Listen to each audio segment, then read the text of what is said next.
All right, everybody, welcome back to Resistance of Tyranny. First off, an amazing story of a champion racer who shot and killed an armed mugger. So I'll read his story here. The incident took place on April 22nd in the parking lot of a Las Vegas, Nevada In-N-Out Burger restaurant. Baldwin describes hearing his girlfriend Tori whispering in distress while sitting in the parking lot and seeing two men approaching them. Both of them had their hoods tied over their faces like they didn't want to be identified, and one of them had a gun and it was pointed directly at Tori. And they were walking as fast as they could in her direction. It was clear that her life was in danger, he explained. See where this is going. Next, the gunman moved his gun off of Tori and pointing it towards Baldwin, asking, quote, "What's good?" Some gangster thing. Before aiming for Tori once again. Baldwin said, quote, "I realized that was my opportunity and I was not going to get another opportunity, and I had to act as quickly and proficiently as I possibly could." He should have never took the gun off of me, BJ recounted. He took 2 shots at Tori, 6 shots at me. He didn't get a single hit on either one of his targets because I got all of my hits, all 10. So this guy protecting him and his girlfriend, 10 shots into this mugger. It took 9 shots to the chest and 1 bullet hitting the central nervous system to put down 43-year-old Joseph Smith, who was the mugger. That's what it took to neutralize the threat and save both of our lives so that we could make it home to our families, Baldwin stated.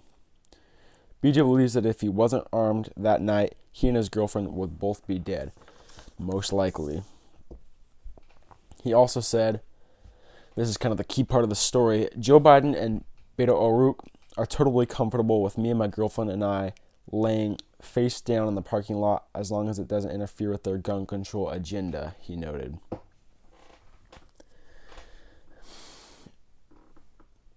What an amazing story, first of all. And this is kind of just your average American man. And these people actually, to be honest, make me sort of mad. Just the people who are so at the surface level and don't see the larger agenda of gun control. They kind of just challenge them with facts and evidence of, well, if you take away guns, there'll be more knife crime. Things like that, who just talk on the surface when it doesn't matter about the violence. We can't give up our guns because of those reasons, and we know why they're after them. But so many people are just your surface level conservative who doesn't look deep into this. They believe guns should be used for self-defense. These are the people who kind of scare me in a way because they're just so naive about so many things, I believe. I don't even know how to explain it. But just your average Trump supporter is just the average American who doesn't really know exactly what's going on. And that's kind of frightening to me, but that those are the ones that could be easily persuaded to give up their guns. But that's a different subject. I'll make you guys understand what I'm saying.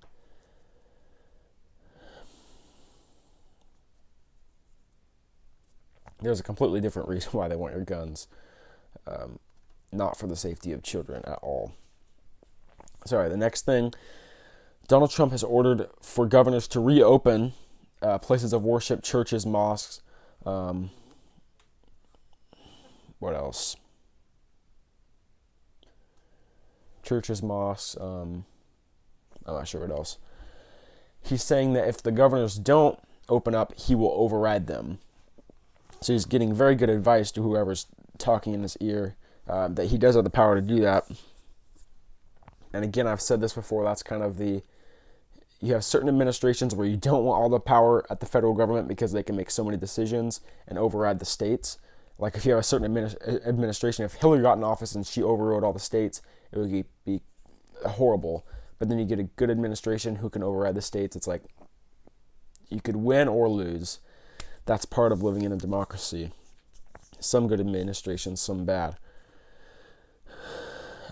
He said, quote, "These are places that hold our society together and keep our people united," Trump announced at the White House on Friday, adding that it's not right that some states have deemed liquor stores and abortion clinics essential, but mandated the houses of worship remain closed due to the COVID-19 pandemic.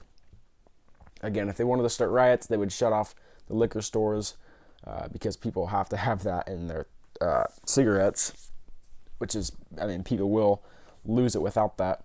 And of course, keeping the abortion centers going so that they get their $50,000 or $500,000 per organ with their post-birth abortions that have been passed last year.